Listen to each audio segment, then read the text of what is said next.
El secreto del tiempo. Era una mañana invernal cuando la familia Cornwell disfrutaba de un desayuno en su casa. Viven en las afueras de Glasgow, hermosa ciudad escocesa donde abundan los museos. El preferido de la familia Cornwell es el Museo Kelvingrove. Allí está la mejor colección de elementos cotidianos encontrado en excavaciones arqueológicas de diferentes lugares en todo el mundo. Peter Cornwell es ingeniero hidráulico y se fascinó con las historias de ciudades antiguas cuando al principio de una excavación para montar una represa en Siria tuvieron que suspenderla por haber encontrado utensilios domésticos que luego se exhibieron en el Museo Nacional Sirio. A sus hijos Meredith y Derek también les gustaban estos temas, siendo Derek el que estaba obsesionado con los idiomas de la antigüedad y el estudio de los símbolos que los antiguos escribían en piedra y posteriormente en rollos de papiro. Tenían 18 y 15 años respectivamente. Peter y sus hijos viajaban a distintos lugares del mundo donde las ruinas eran visitadas. Eran sus vacaciones. Esa mañana de enero, entre café y tostadas, se decidió de común acuerdo que Éfeso, en Turquía, era el destino para vacacionar. Cuando llegaron al aeropuerto, en la ciudad de Selçuk, se sintieron como dentro de una película. En el aeropuerto ya se podía observar los trajes, los aromas, se sintieron, y el sonido de las charlas, que eran diferentes. Además, todos los colores eran brillantes. Una vez que retiraron las valijas, Peter notó que un señor con barba blanca los observaba. No lo reconocía, pero este hombre, acercándose, le extendió la mano con una sonrisa en la cara, diciendo: «Peter, tanto tiempo. Por si no me recuerdas, soy el doctor Betancourt. Nos conocimos en las excavaciones en Siria». «Claro que sí», pensó Peter. Doctor Betancourt, una agradable coincidencia. El doctor Betancourt le contó que iba a la Universidad de Antropología local por algún tema curioso que estaba sucediendo en esos momentos en las ruinas de Éfeso. Peter le contó a este destacado arqueólogo que estaban de vacaciones y se alojarían cerca. Querían recorrer con detenimiento las ruinas mencionadas. Mientras esta charla se desarrollaba, el joven Derek vio con curiosidad una lupa que sobresalía del bolsillo del doctor Betancourt, y en su mango se veía grabado un símbolo antiguo, algo parecido a un escorpión o un cascarudo. El investigador observó esa mirada y, sin pensarlo, se la regaló. Al día siguiente, la familia Cornwell visitó una sala de exposiciones dentro del hotel. Había muchas vitrinas con pequeños y medianos objetos domésticos obtenidos de las tumbas encontradas en Éfeso, y una en particular captó la atención de Peter y su hijo. Una especie de amuleto o figura armada con la caparazón de los cascarudos que se le parecía al símbolo de la lupa que le regaló el doctor Betancourt a Derek. Abstraídos con esta observación, no escucharon al guía de la empresa de turismo que los llamaba desde afuera. «¡Vamos, vamos, vamos! ¡Nos vamos de excursión!». Los tres se iban de excursión a la ciudad de Éfeso. El camino final de acceso a estas ruinas era de ripio. Hacía bastante calor, pero la emoción de conocer ese lugar que investigaron y disfrutaron por internet organizando el viaje podía más. Peter comentaba a otro turista sentado a su lado: «Se cree que la ciudad de Éfeso fue creada en el siglo II a.C., no sé si usted lo sabía, por los jonianos, y se considera la civilización griega más antigua ubicada cerca del mar Egeo. Años después fue expandida por los romanos. Queda a unos pocos kilómetros del puerto de Kusadasi, hermoso lugar también. San Pablo estuvo en Éfeso. Y por supuesto, a Grecia y a todas las ciudades circundantes. Mientras Peter le contaba este pequeño resumen histórico, llegaron. El grupo se acomodó detrás del guía y como era el último turno de visitas, estaban solos para observar esas ruinas que quedaron en pie. Habiendo pasado media hora, el guía con el conductor del micro se miraron y observaron hacia el horizonte, donde una tormenta de arena se abalanzaba más rápido de lo que podían correr. Los gritos se multiplicaron, algunos rodaron por el piso, todo era caos, y todo en cuestión de segundos. Peter y sus hijos, que estaban un poco más adelantados, solamente oyeron ¡tormenta!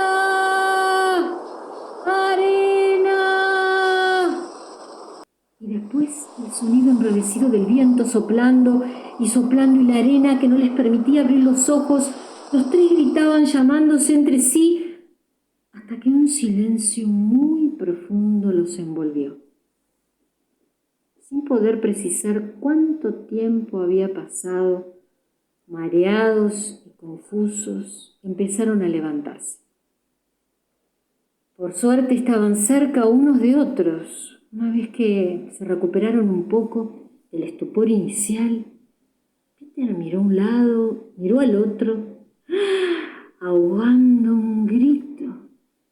Derek igual. Mer, así llamaban a Meredith, seguía sollozando en brazos de su padre. Peter habló primero. Hijo, creo que estamos en la ciudad de Éfeso. Y Derek agregó. Sí, papá. No nos movimos despacio, pero sí en el tiempo. Mirando a un lado y al otro y haciendo un cálculo mental, unos 15 siglos, más o menos. Tuvieron que esconderse rápido porque los empezaron a rodear, sorprendidos por las ropas modernas de estos extranjeros que veían por primera vez. Se escondieron en una especie de establo y a través de las tablas de madera pudieron mirar la ciudad en todo su esplendor. Y allí vieron la biblioteca, el templo de la Virgen, construcciones enteras y magníficas. Era un mercado, estaban en el medio del mercado y había tanta gente. Los edificios eran hermosos, más que las reconstrucciones que habían visto en el Discovery Channel mientras organizaban el viaje. Observaron una especie de cartel que colgaba de un árbol y dedujeron que como estaba escrito en latín, aproximadamente estarían en el siglo III después de Cristo. Peter necesitaba pensar rápidamente. Sabía perfectamente que esas épocas eran peligrosas y todo era muy diferente. Encontraron ropa tendida al sol y se cambiaron. Las preguntas ametrallaban la cabeza de Peter. ¡Ay, cómo fue! ¿Cómo fue? ¿Atravesamos un portal del tiempo? ¿Pero qué hacemos acá?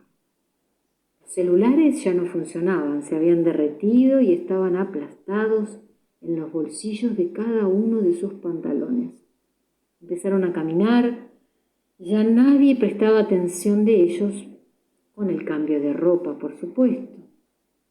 En un instante, a la vuelta de la esquina, en una plazoleta, el relincho de un caballo provocó que los tres giraran la cabeza rápidamente hacia el sonido. El animal de carga se arrodilló sobre la tierra agitándose de dolor. Derramó su carga que tenía sobre el lomo. Al costado de la escena, una serpiente se arrastra desapareciendo rápidamente. El mercader, dueño del caballo, se acercó con una daga para matarlo. Pero Mer rápidamente ya se había acercado al animal y le sacó el puñal al dueño. En un segundo le hace drenar la herida por la pequeña mordida que le había hecho en la pata al caballo. Mer justamente había empezado el primer curso para veterinaria en Glasgow hace un mes y había practicado esta técnica en los equinos. El silencio en la plazoleta se plasmaba en cada rostro. Derek corrió junto con Peter a defender a Mer y le habló al mercader en latín. El destino quiso que también él hablara esa lengua. Derek ofició de traductor a su padre en esta charla. El mercader resultó muy hospitalario y agradecido por haber salvado a su caballo, invitándolos a su casa mientras ellos no tengan dónde pernoctar. Agradecidos se van con él, acomodándose en la carreta para emprender la marcha. Al llegar, el lugar era sencillo pero agradable. Parte de la construcción era de piedra y parte ornamentado con telas, lugar ventilado y fresco, telas transparentes que jugaban con el viento, aromas y nuevamente utensilios totalmente desconocidos, camas de heno, velas de cebo y mucho color en la decoración. Descansaron y comieron, reponiéndose rápidamente, un poco de tanta fatiga. Peter buscaba por la casa algún dato en la biblioteca de papiros del mercader, pero nada, no encontraron nada. Entonces, a un par de días de llegar, se enteran por un esclavo de la casa que en la montaña vive un ermitaño. De acuerdo a lo comentado por allí, este hombre curaba si se lo pedía. No hablaba con nadie, solamente se lo escuchaba cantar cada anochecer. Entonces van a conocerlo. Justamente al llegar, los últimos rayos de sol se despedían del día y la figura de este hombre se recortaba contra el horizonte con sus brazos abiertos y parado al borde de un desfiladero. Entonaba una canción de origen alemán. El padre de Peter siempre le cantaba en Navidad en este idioma. ¿Pero qué pasa acá?, pensó Peter. ¿Quién es este hombre? Ahora sí tuvo la convicción de que seguramente ese hombre los podría ayudar. Van al encuentro del ermitaño, lo saludan y Peter corrobora que habla el idioma de sus padres, el alemán. Observan además que de su cuello cuelga como un talismán la misma figura que aparecía en la lupa que le fuera regalada a Derek. Algún nexo existía, sin dudas. Max, así se llamaba el ermitaño, había viajado en el tiempo, pero él venía del siglo XVIII. En su época, él fue discípulo de Newton, antes de la muerte del inventor en 1727. Y se encontraba en un laboratorio de esa época cuando, al combinar dos sustancias ácidas en una investigación, rápidamente y sin darse cuenta fue transportado a Éfeso. Ya nunca pudo regresar. Desde ese momento, intentando adaptarse a su nueva situación, se aisló en su ermita. Utilizando sus conocimientos científicos, ayudaba a quien requería sus servicios como un brujo. Era uno de los primeros alquimistas que había dado la historia de la humanidad, pero el destino lo había depositado allí.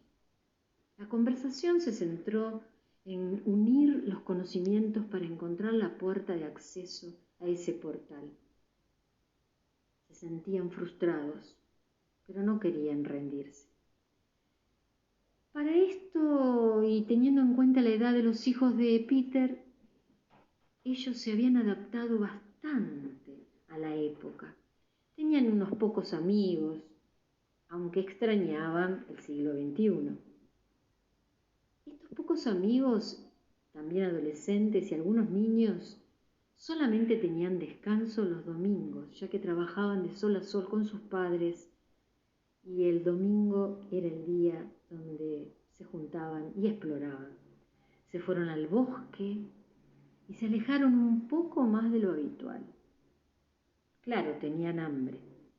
Uno de ellos vio unos frutos rojos brillantes y de aspecto jugoso.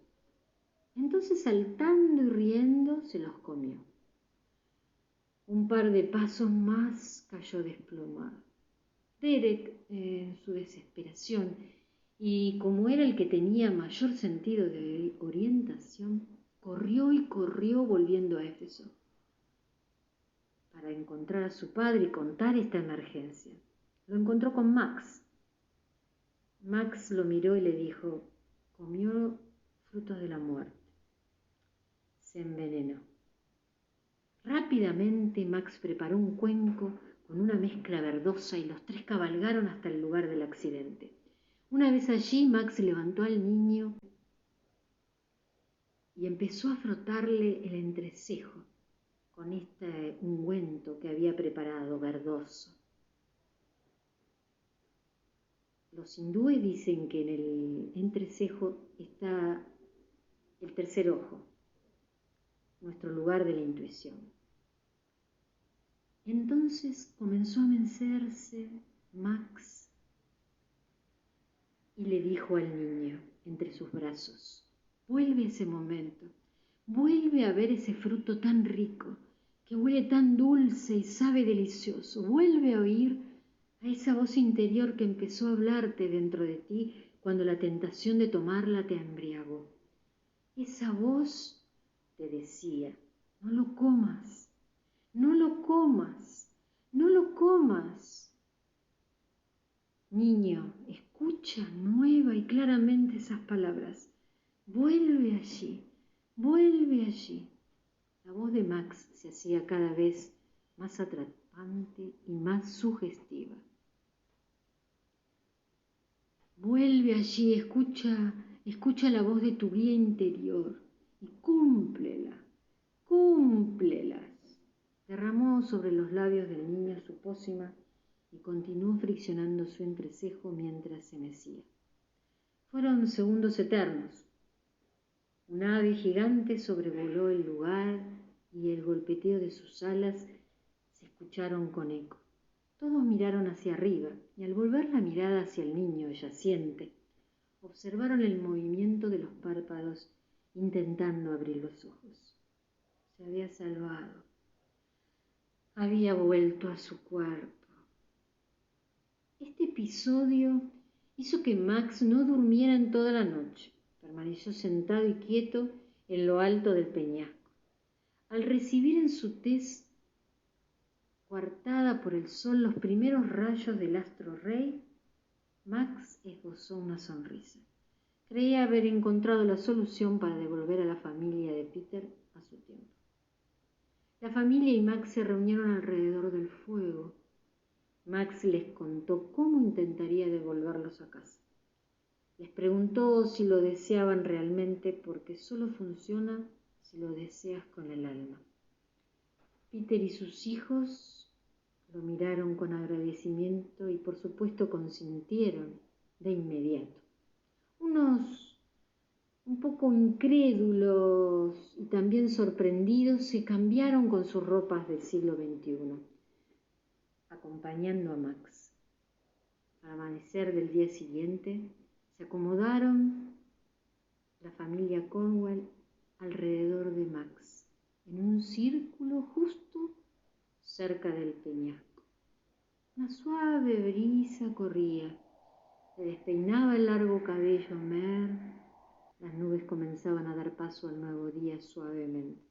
El sonido de las hojas de los abetos, pinos y nogales y muchas especies más que formaban este bosque natural provocaba mucha calma.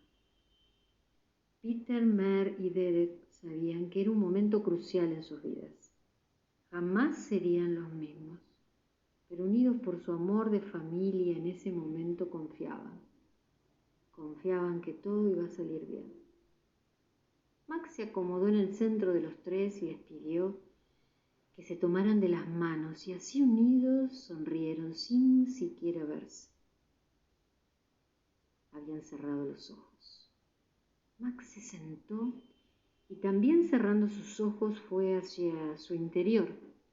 Con una suave melodía de una canción comenzó a mecerse en su propio eje.